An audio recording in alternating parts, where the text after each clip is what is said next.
Assalamualaikum warahmatullahi wabarakatuh. Welcome back to Miras Channel. Teman-teman apa kabar? Semoga dalam keadaan sehat walafiat. Seperti biasa, saya ingin mengucapkan terima kasih terlebih dahulu kepada teman-teman yang sudah selalu setia mensupport channel ini. Semoga Allah senantiasa memberikan kita kesehatan, kebahagiaan, dan kesuksesan. Amin amin ya robbal alamin. Nah, buat teman-teman yang belum support, langsung aja yuk klik tombol subscribe, like, komen, dan jangan lupa nyalakan lonceng notifikasinya agar teman-teman tidak terlewat update informasi dari channel ini.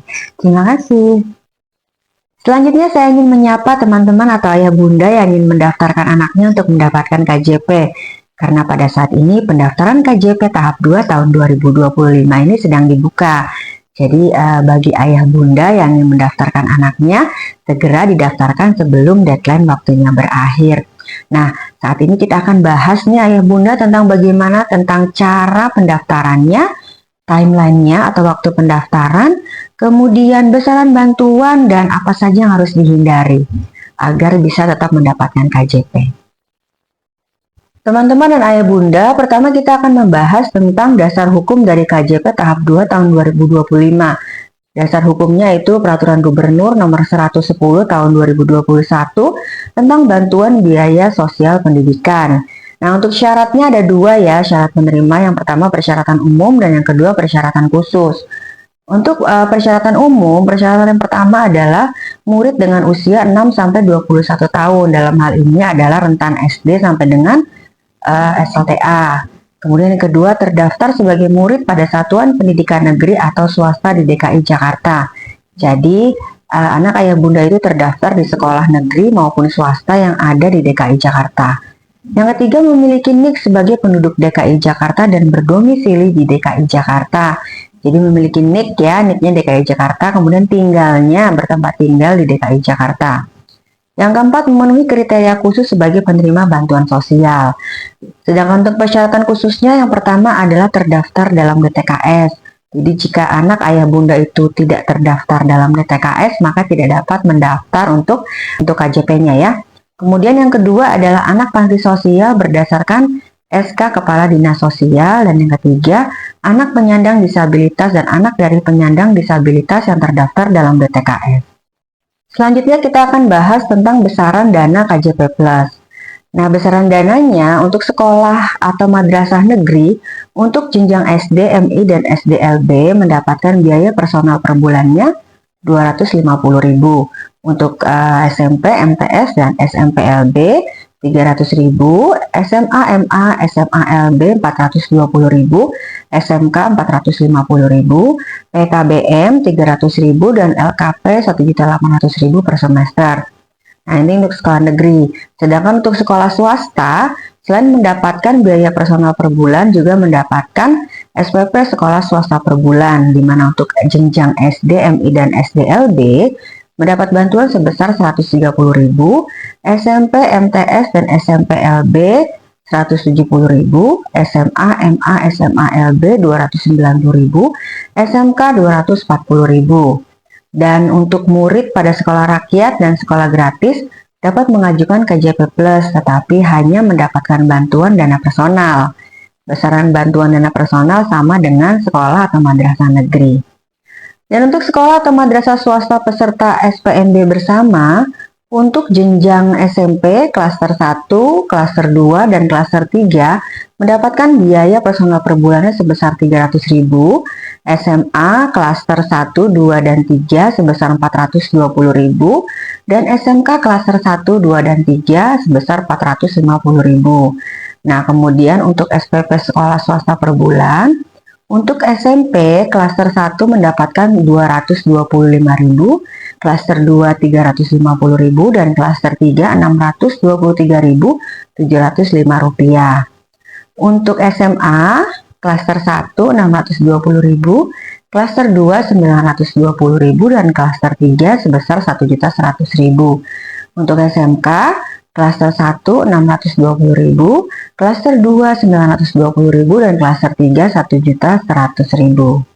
Selanjutnya bagaimana nih tata cara pendaftaran KJP+ tahap 2 tahun 2025? Nah, yang pertama yaitu orang tua atau wali murid datang ke sekolah pada saat pendaftaran KJP+ tahap 2 tahun 2025. Dan yang kedua, orang tua atau wali murid membawa dokumen persyaratan pendaftaran KJP Plus yang terdiri dari surat permohonan kepada gubernur, surat pernyataan ketaatan menggunakan dana KJP Plus sesuai ketentuan, fotokopi kartu keluarga, dan fotokopi KTP orang tua atau wali murid.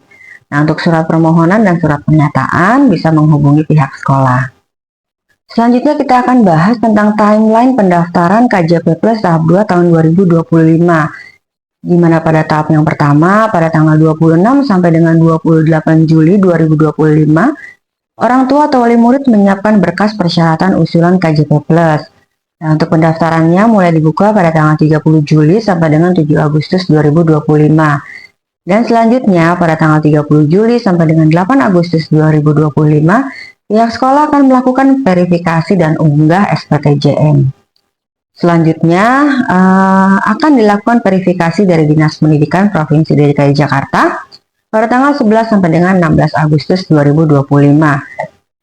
Dan pada akhirnya dilakukan penetapan penerima melalui keputusan gubernur pada tanggal 18 Agustus sampai dengan 30 September 2025.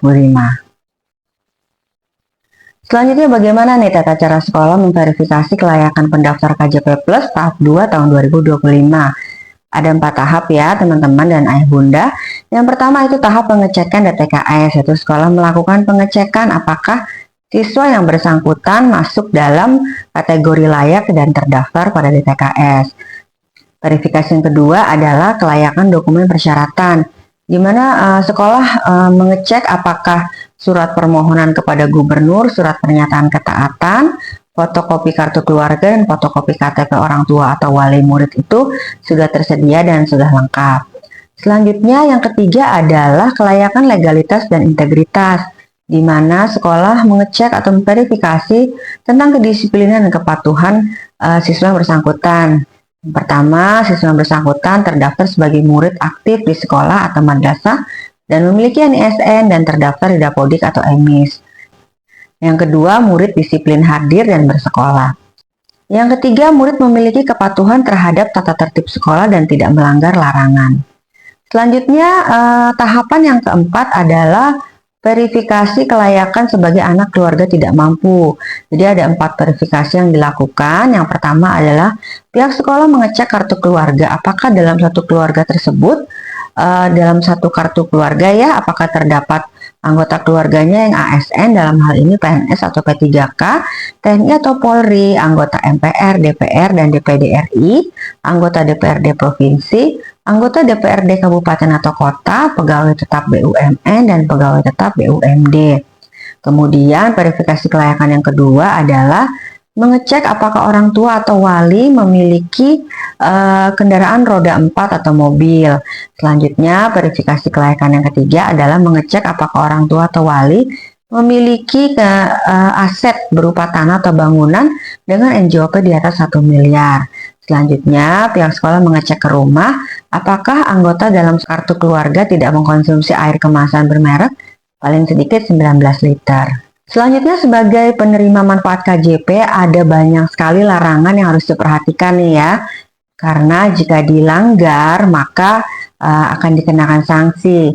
Larangannya antara lain adalah seperti membelanjakan bansos biaya pendidikan di luar penggunaan yang telah diatur dalam Pergub, merokok, menggunakan dan mengedarkan narkotika, melakukan perbuatan asusila, terlibat dalam kekerasan, tawuran, geng motor, minum-minuman keras, terlibat pencurian, melakukan pemalakan, terlibat perkelahian, terlibat penipuan, terlibat mencontek massal, membocorkan soal atau kunci jawaban, terlibat porno aksi, menyebarkan gambar tidak senonoh, membawa senjata tajam, sering bolos sekolah minimal 4 kali dalam 1 bulan, sering terlambat tiba di sekolah, menggandakan atau menjaminkan bansos biaya pendidikan, menghabiskan bansos biaya pendidikan untuk belanja penggunaan yang tidak seharusnya dibutuhkan, meminjamkan bansos biaya pendidikan kepada pihak manapun, dan melakukan perbuatan yang melanggar peraturan tata tertib sekolah atau peraturan sekolah. Nah, sanksinya apa nih? Sanksinya adalah penarikan dana KJP Plus dan penggantian KJP Plus sesuai dengan rekomendasi yang diberikan oleh satuan pendidikan. Seperti itu ya Bunda dan teman-teman. Jadi bagi ayah bunda yang belum menyiapkan berkas, mohon segera disiapkan berkasnya, kemudian langsung diserahkan kepada pihak sekolah.